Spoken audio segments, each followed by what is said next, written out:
கனகாயினுடைய கர்ப்பத்தில் நுழைஞ்சுடுத்து. ஸ்வயம் நாமதேவர் அமக்களமாக வந்துட்டார் இந்த கனகாய் கர்ப்பத்தில். கனகாய் கர்ப்பத்தில் வந்தோடனே அவளுக்கு அழகான பக்தி வரது. 9 மாதமும் நவவித பக்தி பண்ணுறா.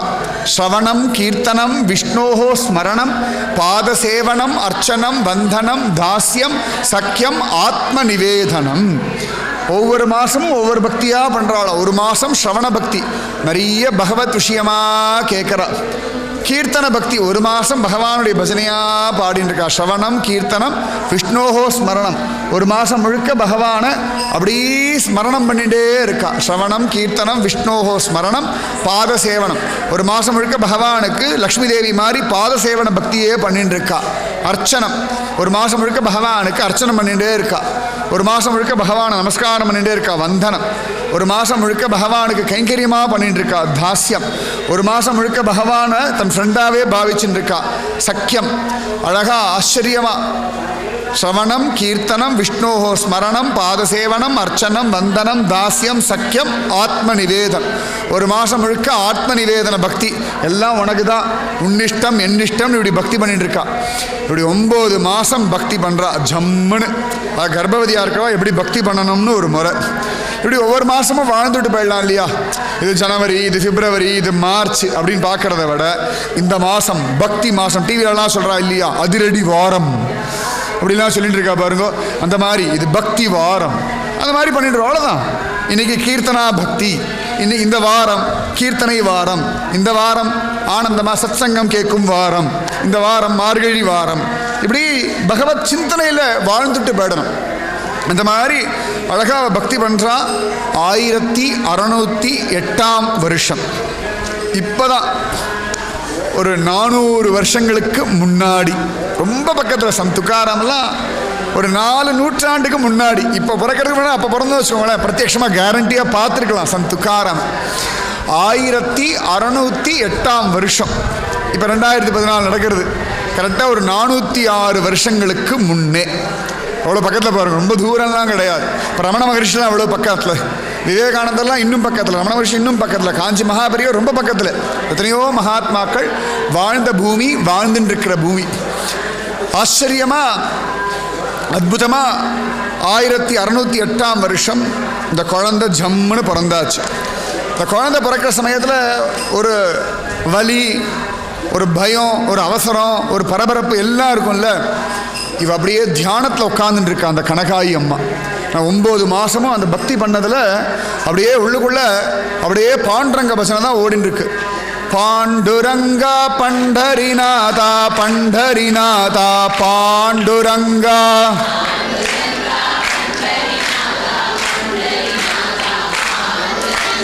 பாண்டுரங்கா பண்டரிநாதா பண்டரிநாதா பாண்டுரங்கா,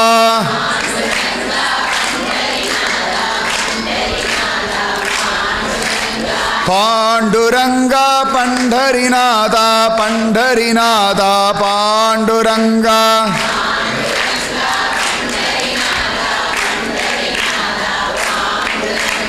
தீனதயாளா பாண்டுரங்கா பக்தவத்சலா பண்டரிநாதா,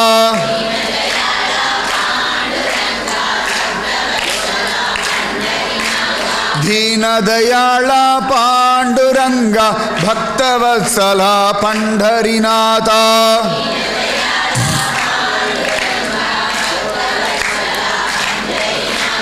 தீனதயாளா பாண்டுரங்கா பக்தவத்சலா பண்டரிநாதா,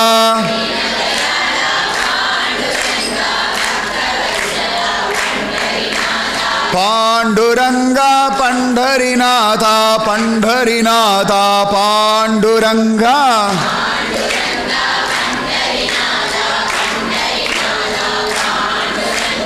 அழகா அந்த அம்மா அப்படி நாமஜபம் பண்ணிட்டு இருக்கா. சந்த் துக்காராம் பிராமணர் இல்லை, நன்னா புரிஞ்சுக்கோங்க.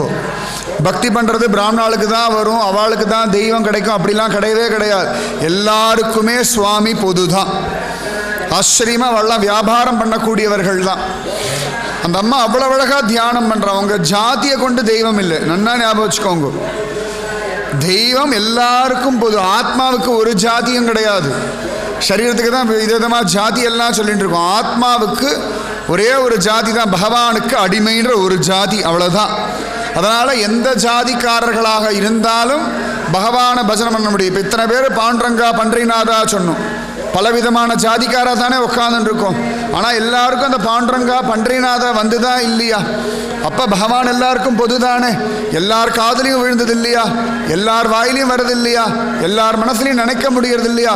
அப்போ இதில் யாரும் வசதி இல்லை, யாரும் தாழ்த்தி இல்லை. நன்னா ஞாபகம் வச்சுக்கோங்க, பகவான் நம்ம மனசை மட்டும்தான் பார்க்குறான். அதனால் ஐயோ எனக்கு பாண்டரங்கள்லாம் கிடைப்பானா? சத்தியமாக கிடைப்பான், யோசிக்கவே வேண்டாம். உங்கள் தலையெழுத்து பாண்டரங்கனை பார்த்தே ஆகணும், அவ்வளோதான். சொல்கிறோம் இல்லையா, நிறைய தலையெழுத்து. அந்த மாதிரி பாண்டரங்கனை அனுபவிக்கிற தலையெழுத்து உங்களுக்கு விதிக்கப்பட்டிருக்கு. இதை விட வேற என்ன வேணும்? அவ்வளவு அழகா பக்தி பண்ணிட்டு இருக்கா, ஜோரா குழந்தை பிறந்தாச்சு.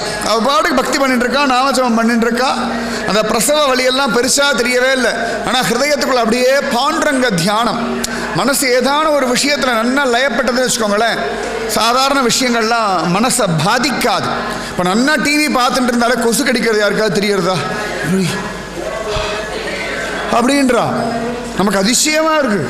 அப்போ இவ்வளவு தூரம் கான்சென்ட்ரேட் பண்ண முடியறது, கொசுவெல்லாம் பரவாயில்லன்னு தள்ளிவிட முடியறது. அதே வெறுப்பு பஸ் ஸ்டாண்டில் உட்காந்துருக்கோம், யாருக்காக காத்துட்டுருக்கோம், ஒரு 10 கொசு கடிச்சிதுன்னா உனக்காக காத்திருந்த கொசு எல்லாம் பிடுங்கி எடுத்துருது. எவ்வளோ நேரம் வெயிட் பண்ணுறது கத்துவோம். ஏன்னா அப்போ வெறுப்பு. அதே டிவி பார்க்கும்போது பஸ் ஸ்டாண்ட்லேயே டிவி போட்டுப்பா, எப்படி பாப்பா, கொசு மொச்சுட்டுக்கிறதே தெரியாது. சரியா? அப்போ நம்மளால் முடியாத ஒன்றுமே கிடையாது. அதனால் பக்தின்றது ரொம்ப உயர்ந்த வஸ்து. அவளுக்கு தெரியல, அழகாக குழந்தை பிறந்தாச்சு. எல்லாரும் வந்தார்கள், பார்த்தார்கள். அவர் உடனே அழகாக இந்திரியாணி நதியில் குளித்தார். அழகா பாண்டரங்கா, இந்த குழந்தை உன் இஷ்டப்படி இருக்கணும், உன் சொத்து உன்கிட்ட ஒப்படைச்சுட்டேன். அவ குழந்தைகளை பகவானே இது உன் குழந்தைன்னு முதல்ல ஒப்படைங்க. உங்கள் இனிஷியல் தான் போட்டுப்பா, உங்களை தான் அம்மான்னு சொல்லுவா, உங்ககிட்ட தான் பால் குடிப்பா, உங்ககிட்ட தான் சாப்பாடு கேட்பா, உங்ககிட்ட தான் ட்ரெஸ்ஸு வாங்குவா. கவலையே படாதீங்க, பொறுப்பை மட்டும் பாண்டரங்க இடத்துல கொடுத்துருங்க. ஏன்னா இதுங்க பண்ணுற டென்ஷன் நமக்கு தெரியும். கையில் மடியில் இருக்கும்போதும் சொல் பேச்சு கேட்கறது இல்லை, தோளை மிஞ்ச பிறகும் சொல் பேச்சு கேட்கறது இல்லை, எல்கேஜி போகும்போது சொல் பேச்சு கேட்கறது. எதுக்கு நம்ம இவளோட மாரடிக்கணும்? நமக்கு ஏற்கனவே 1000 டென்ஷன், இதில் வேற கஷ்டப்பட்டு இதுங்களோட டென்ஷன் அடிக்கணுமா? கிருஷ்ணா நீ பார்த்துக்கோ, நீ பார்த்துக்கோ, நீ பார்த்துக்கோ. ஆனால் பகவானுக்கு தான் யாரை எப்படி அடக்கணும் நன்னா தெரியும். நம்மெல்லாம் அடங்கியே பழக்கப்பட்டுட்டோம் குழந்தைகள்கிட்ட. பல வருஷம் பல ஜன்மா, திரும்பி திரும்பி திரும்பி திரும்பி என்னதுக்கு? குழந்தைகள் கெட்டவாளா இல்லையான்றது இல்லை, நீங்கள் எப்படி ஜாகிரதையாக இருக்கணும்னு சொல்கிறேன். ஒரு தகப்பன் ஸ்தானத்தில் உட்காந்துன்னு சொல்கிறேன், ஒரு அப்பாவாக உட்காந்துன்னு சொல்கிறேன். ஜாகிரத ஜாகிரத. இப்போ மாதா நாஸ்தி பிதா நாஸ்தி மாதிரி புத்திர நாஸ்தி புத்திரி நாஸ்தி பேரன் நாஸ்தி பேத்தி நாஸ்தி. ஜாகிரத ஜாகிரத, நன்னா ஞாபகம் வச்சுக்கோங்க. பகவான் அஸ்தி, பாண்டரங்கன் உண்டு, பாண்டரங்கன் உண்டு. அழகா மனசுக்குள்ள ஒப்படைச்சுட்டார். பாண்டரங்கா, இந்த குழந்தையோட உடம்பை காப்பாற்றுறது ஓம் பாடு, இதை மனசை காப்பாற்றுறது ஓம் பாடு, இதை வாழ்க்கையை பார்த்துக்கிறது ஓம் பாடு. நான் அந்த குழந்தைக்கு என்ன உண்டோ என் கடமையை பண்ணுறேன்னு பிரார்த்திச்சினார். அப்படி இருந்தோம்னா தைரியமாக இருக்கலாம். அழகாக குழந்தை பிறந்தாச்சு, 12 நாள் ஆச்சு. புண்ணியாசனம் எல்லாம் பண்ணால் நேராக கொண்டு வந்து தேகுவில் இருக்கிற பாண்டரங்கன் திருவடியில் குழந்தைய போட்டா. அதானே பாக்கியம். பாண்டரங்கன் திருவடியில் கொண்டு குழந்தைய போட்டுட்டு அது பாடி இப்படி இப்படி கையை காலை உதச்சி வச்சுட்டு தேனேன்னு பாண்டரங்கன் திருவடியில். பாண்டரங்கன் மனசு பதறா, ஏ ருக்மிணி குழந்தைய எட்ரி அச்சோடி அப்படி இருக்கே அப்படின்னு கதறானா. உடனே ருக்மிணி சாதாரண ஒரு மராட்டி ஸ்திரீ மாதிரி வந்து அழகாக கொண்டா, குழந்தை பார்க்கறதுக்கு ரொம்ப லட்சணமாக இருக்கேன்னு இந்த கூட்டத்தில் ஒருத்தி மாதிரி தாயார் வந்து அந்த குழந்தைய அப்படி தூக்கிக்கிறாள். எல்லாரும் பார்க்குறா, அவளை பார்த்தாலே தெய்வீகமாக இருக்குது. ருக்மிணியை பார்க்கணும், பண்டரிபுரத்தில் அத்தனை அழகாக இருப்பாள் தாயார். நெத்தி நிறைய அந்த பொட்டை வச்சுண்டு அவள் புடவையை கட்டிண்டு அமக்கலமாக இருப்பாள் தாயார். எப்போ பார்த்தாலும் அழகிதான், அழகினா தாயார் தான். பல பல பல பலன்னு கொழுக்கு முழுக்குன்னு இருப்பாள் தாயார்.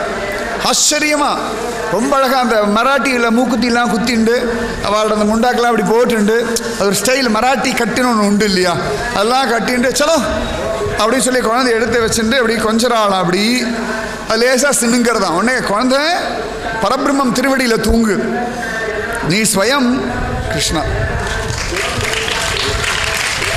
அதான் துக்காராம், அதான் தாயா.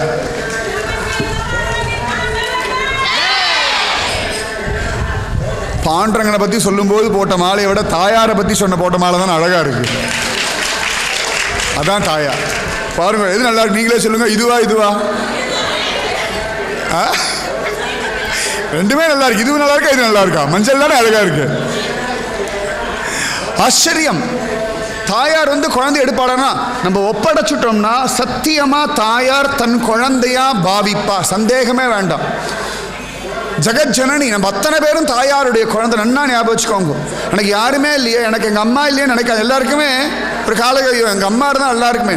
நமக்கு என்றைக்குமே ஜெகன்மாதாவான ருக்மிணி இருக்கா, ஆண்டாள் இருக்கா. கவலையே படாதீங்க. அவளோட மடி என்னைக்கும் நமக்காக இருக்கு. மனசு கேட்கலையா, ருக்மணி மாதான்னு அவள் திருவடியில் படுத்துக்கோங்க, திருமடியில் படுத்துக்கோங்க. நம்ம அம்மா என்னெல்லாம் பண்ணுவாளோ அத்தனையும் ருக்மிணி பண்ணி தருவாள். சத்தியமாக ஸ்வயம் அனுபவத்தில் சொல்கிறேன். அழகா அந்த குழந்தைய தாயார் எடுத்துட்டா. இவளுடைய தெய்வீகத்தை பார்த்தோன்னு எல்லாரும் சொன்னா, அம்மா நீங்களே ஒரு பேர் வச்சிருங்களோட குழந்தைக்கு அப்படின்னு விட்டாள். உடனே அவள் பார்த்தா துக்காராம் அப்படின்னு பேர் வச்சுட்டான். பாண்டன் இப்படி பார்த்தா துக்காராம்னு பேர் வச்சுட்டாயின்னா தோணித்து சமத்தா இருக்கட்டுமே, நான் ராம் கூட சேர்த்து வச்சுட்டேன்னு விட்டான். வீட்டில் இப்படி ஒரு முறைச்சானா. உடனே எல்லாரும் துக்காராம் துக்காராம், ஜெய் போலோ சந்த் துக்காராம் மகாராஜ்கி. ஆகாசத்தில் போய் எதிரொலிச்சதான். உடனே அங்கே இருக்கிற வைகுண்ட வாசிகள்லாம் கையை கூப்பிண்டு ஜெய் போலோ சந்த் துக்காராம் மகாராஜ்கி, ஜெய் போலோ சந்த் துக்காராம் மகாராஜ்கி, ஜெய் போலோ சந்த் துக்காராம் மகாராஜ்கி அப்படின்னுட்டா. அழகா தாயார் வச்சுட்டா. பின்னாடியே அவள் அந்த ஸ்திரீ வந்திருக்கா இல்லையா, அவளுடைய பர்த்தா மாதிரியே பாண்டரங்கன் பிரத்யட்சமாக வந்துட்டான். தெய்வம் எப்படி வேணா வரும். தெய்வம் மனுஷ ரூபேன. நன்னா ஞாபகம் வச்சுக்கோங்க. சுவாமி எந்த சமயத்தில் வேணாலும் எந்த ரூபத்தில் வேணாலும் எப்படி வேண்டுமானாலும் சத்தியமாக வருவார், சந்தேகமே வேண்டாம். பகவான் சாதாரண ஒரு மராட்டிக்காரர் மாதிரி தலையில் இந்த டர்பன்லாம் கட்டிண்டு அழகாக அந்த குழந்தைய கூட ரொம்ப அழகாக இருக்கே அப்படின்னு பாண்டுரங்கன் தன் கையினால குழந்தைய வாங்கினான். அவ்வளோ பெரிய சந்தோஷம் அது. பகவானோ ஆச்சாரிய புருஷாலோ குழந்தைய கையில் வாங்கிட்டான்னா அதை விட பெரிய அனுகிரகம் வேற என்ன வேணும். அழகாக அந்த குழந்தைய வாங்கிட்டான். தீர்காயுஷா நன்னாரு, குறையில்லாமல் நன்னாரு, நிம்மதியாரு, என் இஷ்டப்படி அப்படின்னா டக்குன்னு நாக்க கடிச்சுட்டான். விட்டல் இஷ்டப்படி நன்னாரு. ஏன்னா என்ன இஷ்டப்படினா கண்டுபிடிச்சிருவா இல்லையா. ஆனால் தாயார் அதுக்கு வெடுக்கல கிளினா என்ன அவசரம் அப்படின்னா, இல்லடி சுபாவமாக வந்துடுத்தோ அப்படின்னா. அதெல்லாம் ஒன்றும் இல்லைன்னா யாருக்கும் ஒன்றும் புரியலை. அழகாக ஆசீர்வாதம் பண்ணா. உடனே குழந்தைய தாயாரே மடியில் வச்சுட்டு தாலாட்டெல்லாம் பாடினார். சந்த் துக்காராமுக்கு ஸ்வயம் ருக்மிணி பிராட்டி மடியில் வச்சுட்டு தாலாட்டு பாடுறாள்.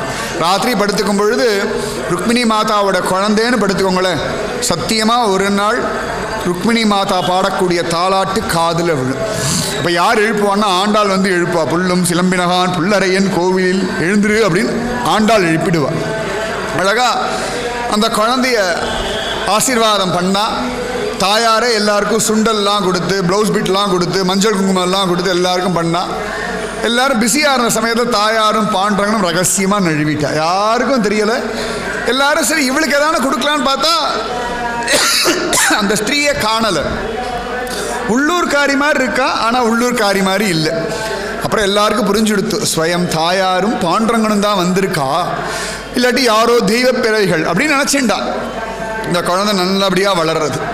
கொஞ்ச நாள் ஆயாச்சு. திரும்பியும் இன்னொரு குழந்தை பிறந்தது அந்த அம்மாவுக்கு. அதுக்கு கண்ணையா அப்படின்னு பேர் வச்சா. சாவாஜி, துக்காராம், கான்ஹான்னு சொல்லுவா. கண்ணையா கான்ஹான்னு பேர். அப்படி 3 குழந்தைகள் பிறந்தாச்சு. ரொம்ப அழகாக வளர்த்துன்னு இருக்கா. டெய்லி காத்தால் ஆயாச்சுன்னா பன்றைநாதன் பாண்டரங்கன் கோவில் இருக்கு இல்லையா தேகுவில், அங்கே தான் போய் விளையாடின்னு இருக்கோம். அண்ணா தம்பி 3 பேரும் அங்கே ஓடி இங்கே விளையாடும். இந்திரியாணி நதியில் குதித்து விளையாடும். இப்படி எல்லா சேட்டைகளோடு தான் அந்த 3 குழந்தைகளுமே இருக்குது. கொஞ்சம் கொஞ்சமாக அழகாக பெருசாகிறது. ரொம்ப சந்தோஷம். வாழ்க்கையில் ஒரு குறை இல்லை. நல்ல தனம், ஆனந்தமாக இருக்கா. பெரிய பிள்ளை கொஞ்சம் வயசாகிடுச்சு. ஒரு கல்யாணம் பண்ணி வச்சார்கள். அதுக்கப்புறம் துக்காராமுக்கு ஒரு கல்யாணம் பண்ணி வச்சா. அந்த அம்மா பேர் ரக்குமாயி அப்படின்னு பேர். அழகாக ஒரு கல்யாணம் பண்ணி வச்சுட்டா ஜோரா.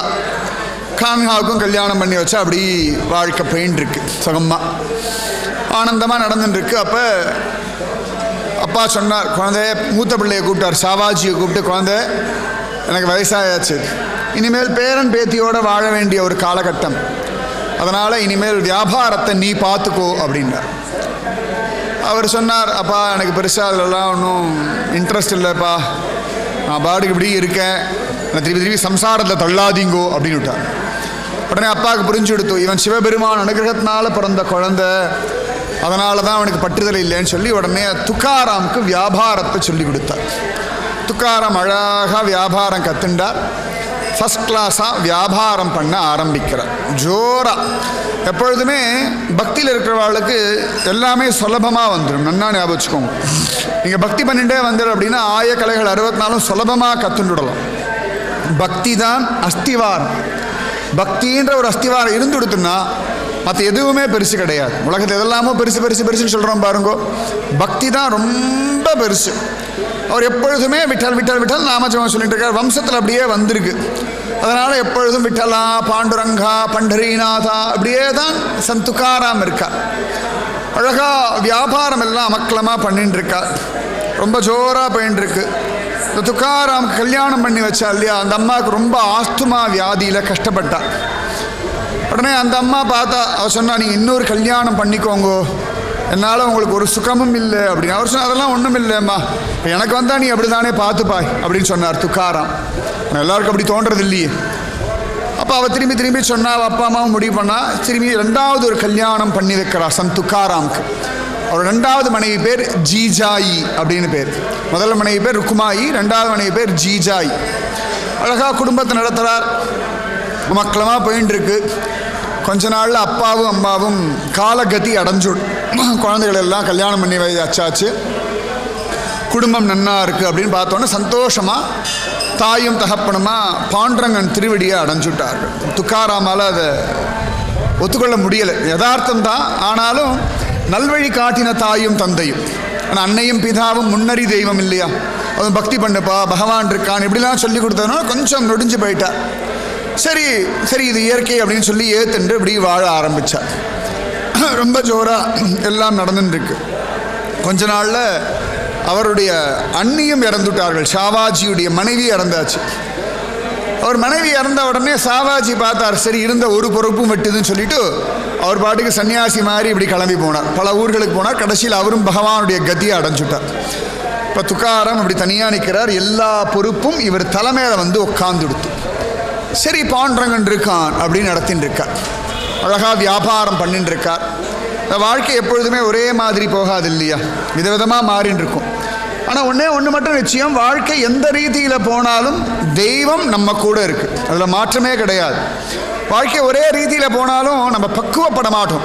நம்ம அத்தனை பேரும் இங்கே வந்திருக்கிறதே பக்குவப்படுறதுக்காகத்தான், பகவான் இருக்கான்ற சத்தியம் உணர்றதுக்காகத்தான் வந்திருக்கோம். இங்கே விஷயங்களை கற்றுட்டு போயிட்டே இருக்க வேண்டியது தான். நம்முடைய இடம் இது இல்லை, நம்முடைய இடம் வைகுந்தம். டெம்பரவரியாக வந்திருக்கோம், கொஞ்ச நாள் இருக்கணும், விஷயத்தை கற்றுக்கணும், தெய்வம் சாஸ்திரம்னு புரிஞ்சுக்கணும். மூட்டை முடிச்ச விட்டுட்டு கிளம்பணும், மூட்டை முடிச்ச கட்டிட்டு கிளம்பப்படாது. மூட்டை முடிச்ச விட்டுட்டு போகிறது தான் வந்திருக்கோம். திரும்பி புதுசாக பல ஜென்மா மூட்டை முடிச்ச கட்டி தான் இங்கே வந்து உட்காந்துட்டு இருக்கோம். சத்தியம். புனரப்பி ஜனனம் புனரப்பி மரணம் புனரப்பி ஜனனி ஜட்டரே சயனம். அங்கங்கே அப்படியே போட்டுட்டு டக்குன்னு அப்படி கிளம்பி போகணும். அதனால் எந்த பாரத்தையும் வச்சுக்க மனசுலையோ உடம்புலையோ ஏற்றிக்கப்படாது. இன்றைக்கி இருக்கோமா, சரி பகவான் நமக்கு ஒரு வாழ்க்கையை கொடுத்துருக்கான், நமக்கு பொறுப்பை கொடுத்துருக்கான், நம்ம மேலே நம்பிக்கை வச்சு அந்த பொறுப்பை கொடுத்துருக்கான், அவன் இஷ்டப்படி பண்ணணும். இப்போ பகவான் கிளம்புன்னா டக்குன்னு உதறிட்டு கிளம்பிட்டு போயிட்டே இருக்கணும். நான் போனால் அவங்க என்ன பண்ணுவாங்க, நான் இல்லைன்னா இவா என்ன பண்ணுவான், நிம்மதியாக இருப்பாள். நீங்கள் நினச்சிட்டு இருக்கீங்களா நம்மளாம் போனால் அப்படியே இருப்போம்? ஒன்றும் கிடையாது. எல்லாம் அப்படி தொடச்சி போட்டு போயிட்டு அவ்வளோதானே, என்ன பண்ண முடியும்? ஆண்டாண்டு காலம் அழுது புரண்டாலும் ஆண்டவர் திரும்பி வரப்போகிறது. உலகத்தினுடைய யதார்த்தம். நம்மளும் லைனில் தான் இருக்கோம். சில பேர் முன்னாடி போயிட்டா நம்மெல்லாம் பின்னாடி போக போகிறோம். இந்த பின்னாடியில் யார் முன்னாடி நமக்கு தெரியாது. சரியா? ஆக மொத்தத்தில் லைனில் நின்றுட்டு இருக்கோம், அவ்வளோதான். இது உலகத்தினுடைய யதார்த்தம். அதனால் வாழ்க்கை எப்படி வேணால் போகட்டும், பகவான் இருக்கான். துக்காரம் அழகாக எல்லாம் பண்ணிட்டு இருக்கார். வியாபாரம் கொஞ்சம் நஷ்டத்தில் திரும்புறது. பல சந்தர்ப்பங்களில் இந்த தோல்வி நஷ்டம் தான் நமக்கு பெரிய பாடங்களை சொல்லி கொடுக்கறது. வெற்றி லாபம் எல்லாம் நம்மளை கொஞ்சம் வழி மாற்றி விட்டுடுறது. இந்த தோல்வி நஷ்டம் வியாதியிலெல்லாம் நம்ம மனசில் ஒரு மாற்றம் வரும் பாருங்கோ, அந்த மாற்றம் சத்தியமாக நம்ம நன்னா இருக்கும்போது வர்றதே கிடையாது. நீங்கள் சத்தியம் நீங்கள் இல்லைன்னு சொல்லவே முடியாது. நம்ம ரொம்ப சௌக்கியமாக இருக்கிற சமயத்தில் மனசில் ஒரு வைராக்கியமோ ஒரு பெரிய நல்ல விஷயமோ தோன்றதான்னா கிடையவே கிடையாது. ஒரு அடி, ஒரு வலி, ஒரு வியாதி, ஒரு கஷ்டம், ஒரு பிரச்சனை வந்தால் தான் யதார்த்தம் புரியுது. அப்போ தான் பூமியில் காலே படுறது. நமக்கு கொஞ்சம் நன்னா இருந்தோம் வச்சுக்கோங்களேன், இந்த பூமியில் கால் படுறதே கிடையாது. இப்படி ஒரு மதப்பிலேயே அலைவும். எதை பார்த்தாலும் கோபம் வரும், யாரை பார்த்தாலும் திட்டலான்னு தோணும், டைமை என்ன பண்ணலாம் வேஸ்டே பண்ணலான்னு தோணும். பிரச்சனை வந்துடுத்துனா எவ்வளோ கஷ்டம் இருந்தாலும் கோவில் போய் ஒரு 8 வைகுண்டபதியை பார்க்கலான்னாவது தோணும். ரொம்ப சௌக்கியமாக ஃபஸ்ட் கிளாஸாக இருக்குன்னு வச்சுக்கோங்களேன், வைகுண்டபதி போகணும், ஒரே கோவிலில் கூட்டமாக இருக்கான், அப்புறம் பார்த்துக்கலாம் அப்படின்னு தோணும். ஏதோ ஒரு கஷ்டம், ஒரு பிரச்சனை, இது ஒன்றும் சரியாக போகிற மாதிரி தெரியலன்னா அலறி அடிச்சுட்டு 4 மணிக்கு முழிப்பு எழுந்து குளிச்சுட்டு காலங்காத்தால் வந்து ஆழிமலை கண்ணா ஒன்று நீ கைகர வேல் வைகுண்டபதி காப்பாற்றன்னு வந்துடுறாள் இல்லையா. நன்னா சௌக்கியமாக இருக்கும்பொழுது 4 மணிக்கு எழுந்து வைகுண்டபதியை பார்த்தோன்னா என்னைக்காவது தோணியிருக்கா? யாராவது கை தூக்கி சொல்லுங்க, தோணித்துனா சந்தோஷம். கஷ்டமும் வியாதியும் பிரச்சனையும் தான் நமக்கு வாழ்க்கையை புரிய வைக்கிறது. பெரிய ஆசீர்வாதம் கஷ்டம்தான். வியாபாரத்தில் நஷ்டம் வர ஆரம்பிச்சு கொடுத்தவருக்கு, ஆனாலும் பாண்டுரங்கன் நாமத்தை விடலை, அது முக்கியம். நஷ்டமோ லாபமோ நம்ம கூட இருக்கிற பெரிய சொத்து நீங்காத செல்வம் பகவன் நாம சங்கீர்த்தம், அதுதான் நமக்கு பெரிய பலம். இப்போ கை உடஞ்சா கூட வாழறோம், சில பேர் கால் எடுத்துடுறா வாழறா, ஆனால் மூச்சு காத்து இருக்கு இல்லையா. அந்த மாதிரி பக்தின்றது அத்தியாவசியம். நாம் இன்றைக்கி வர நஷ்டம், இன்றைக்கி வர பிரச்சனைக்காகலாம் தெய்வத்தை விடவே கூடாது. அதெல்லாம் கொஞ்ச நேரம் டெம்பரவரி, அப்புறமெல்லாம் தானாக மாறி போயிடும். ஆச்சரியமாக நஷ்டம் வந்துடுறது.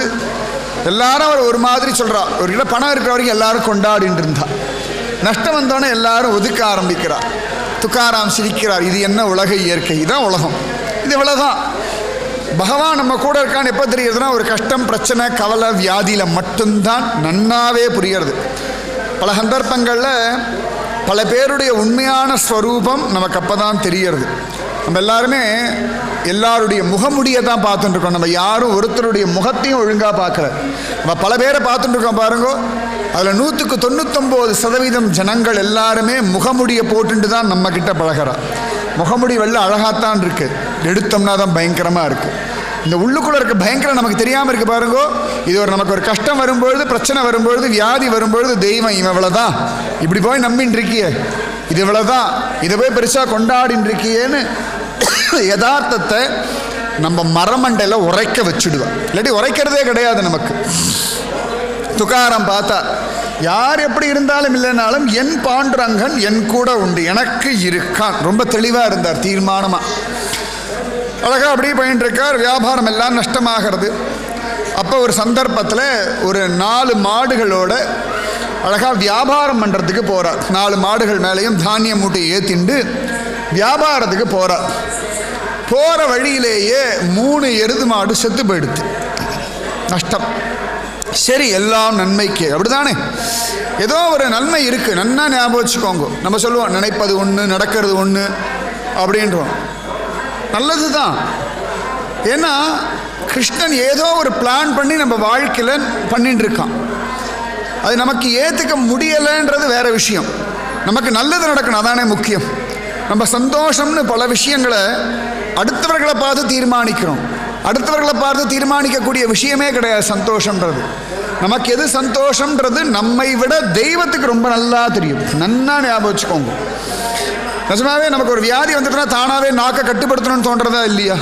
வியாதியே வரலன்னா சகட்டு மேனிக்கு அவ்வளோதான், வேறு வார்த்தையே சொல்லப்படாது. அதுக்கு மேலே என்னென்னு சொல்கிறதே தெரியும், அப்படியே எல்லாம் சாப்பிட்டுட்டு இருக்கும். இப்போ பகவான் பார்த்து பார்த்து ஏதோ ஒன்று பண்ணி இந்த வாழ்க்கையினுடைய யதார்த்தத்தை நமக்கு புரிய வைக்கிறோம். நன்னா புரிஞ்சுக்கோங்க.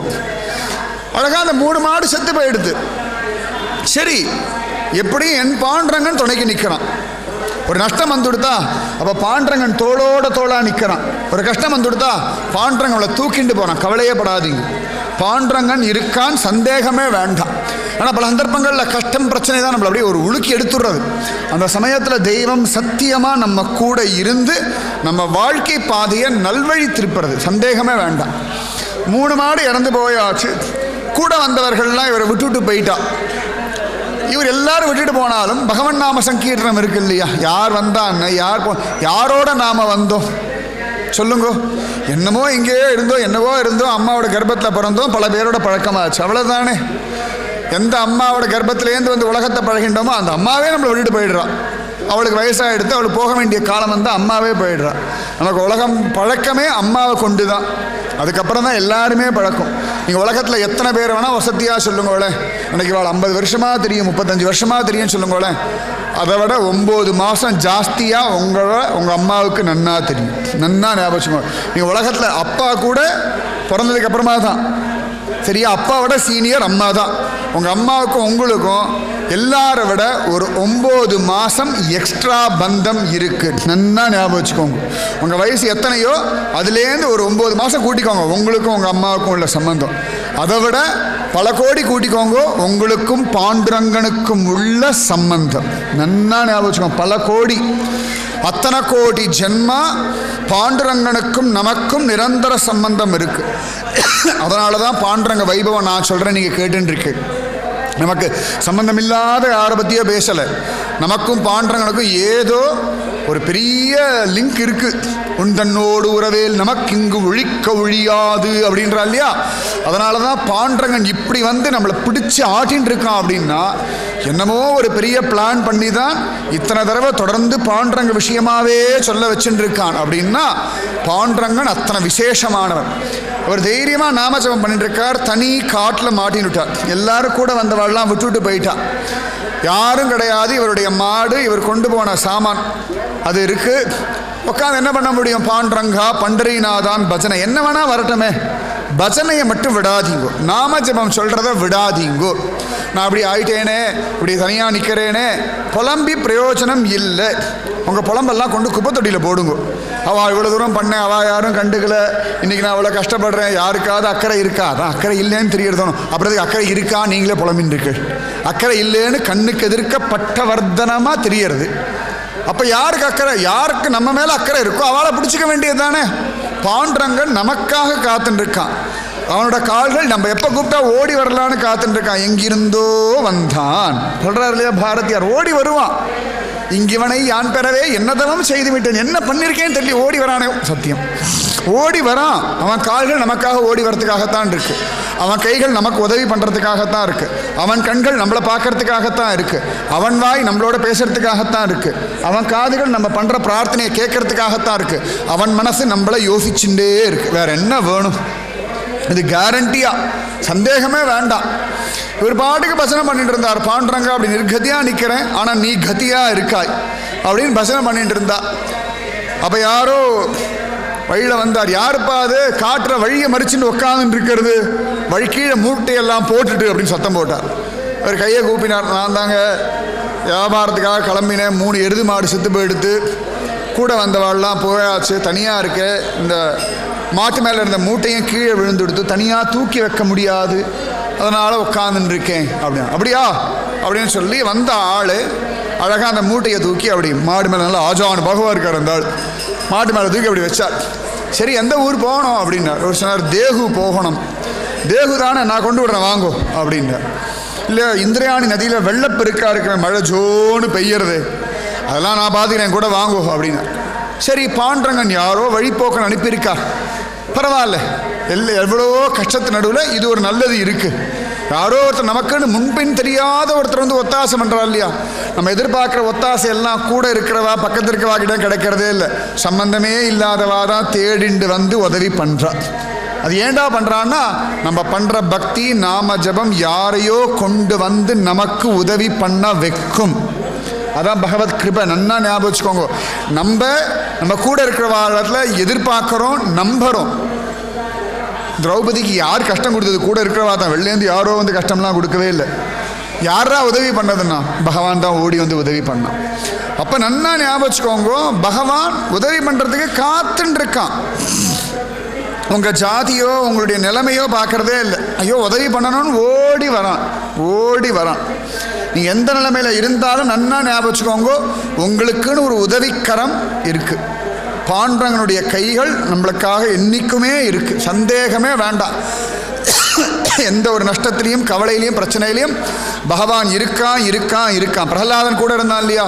பிரகலாதனை காப்பாத்தின பகவான், திரௌபதிக்கு அனுகிரகம் பண்ண பகவான், கஜேந்திரனை காப்பாத்தின பகவான். நாராயணா அகில குரு பகவன் நமஸ்தே, நாராயணா அகில குரு பகவன் நமஸ்தே, நாராயணா அகில குரு பகவன் நமஸ்தே, பாண்டுரங்கா புவன சுந்தரா அகில குரு பகவன் நமஸ்தே. பாண்டுரங்கா புவன சுந்தரா ராமானுஜா அகில குரு பகவன் நமஸ்தே, ராமானுஜா அகில குரு பகவன் நமஸ்தே, ராமானுஜா அகில குரு பகவன் நமஸ்தே. சத்தியமா வருவான். எப்படி வருவான்லாம் தெரியாது. இவர் நினைச்சார் பகவான் எனக்கு ஆள் அனுப்பிட்டான். அழகா வந்தா இந்திரியாணி நதிக்கரையில் வெள்ளம் கரபுரண்டு ஓடின்னு இருக்கு. உடனே அதை வழிபோக்கன்னு சொன்னா ஒரு நிமிஷம் இருக்கும், அந்த பக்கம் நான் போய் பார்த்துட்டு வரேன்னு அப்படி போனான். போயிட்டு துக்காராம கூப்பிட்டான். இந்த பக்கம் கொஞ்சம் மேடாக இருக்குது, இப்படி முட்டிக்கால் அளவு தான் ஜலம், மிஞ்சி போனால் இடுப்பளவு தான் ஜலம் இருக்கும், இதில் போயிடலாம் அப்படின்னு விட்டான். உடனே சரி எனக்கு வழி தெரியாது, நான் முன்னாடி போகிறேன், என் பின்னாடி நீங்கள் வாங்கோன்னு சொல்லிட்டு இந்த வழிபோக்கன் முன்னாடி போகிறான். பின்னாடியே துக்காராம் அழகாக போகிறார். துக்காராம் கண்களில் கண்ணீர். அழகாக இடுப்பளவு தான் ஜலம் இருக்குது. பாண்டரங்கா இந்த பாவக்கடல் இடுப்பளவு தான் நீ சொல்லுவியப்பா, அந்த மாதிரி இந்த இவ்வளோ பெரிய வெள்ளத்தில் கூட இந்திரியாணி நதியில் இடுப்பளவு தானே தண்ணி இருக்குன்னு சந்தோஷமாக நடந்துட்டுருக்கார். அழகாக நடந்துட்டுருக்கார். இப்போ ஜோராக ஒரு மின்னல் அடிக்கிறது. ஆழி போல் மின்னி வலம்புரி போல் நின்றதிர்ந்து தாழாதே சார்கம் உதைத்த சரமழை போல் ஜோராக மழை பெய்யறது, நன்னா மின்னல் வெட்டுறது, இடி இடிக்கிறது. அந்த மின்னல் வெளிச்சத்தில் முன்னாடி போகிற வழிப்போக்கனை அவர் பார்க்குறார். இடுப்பில் கையை வச்சுன்னு நடந்துட்டுருக்கான். நன்னா ஃபஸ்ட் கிளாஸாக ஒரு பட்டு பீதாம்பரம் கட்டின்னு இருக்கான். நன்னா சுருளான கேசம் அப்படி தோல் அப்படி சுருண்டு விழுந்துட்டுருக்கு. தலையில் அழகாக ஒரு கிரீடம், காதில் மகர குண்டலம், இடுப்பில் கையை வச்சுட்டு முன்னாடி போயின்னு இருக்கான். துக்காரங்க தூக்கி வாரி போடுறது. ஹே பாண்டரங்கா அப்படின்னு கத்தினார். வழிப்போக்கன் திரும்பி பார்த்தார். என்னாச்சு அப்படின்னார். பார்த்தா சாதாரண வழிப்போக்கனாக இருக்கான். இல்லை ஒன்றும் இல்லை, நீங்கள் போங்கோ. இல்லை எதான் ஆச்சா? ஒன்றும் இல்லை. இல்லை கூப்பிட்டேற. இல்லை நான் பாண்டரங்க கூப்பிட்டோம். அப்படியா, சரி போயின்னு இருக்கா. இவருக்கு ஒன்றும் புரியலை.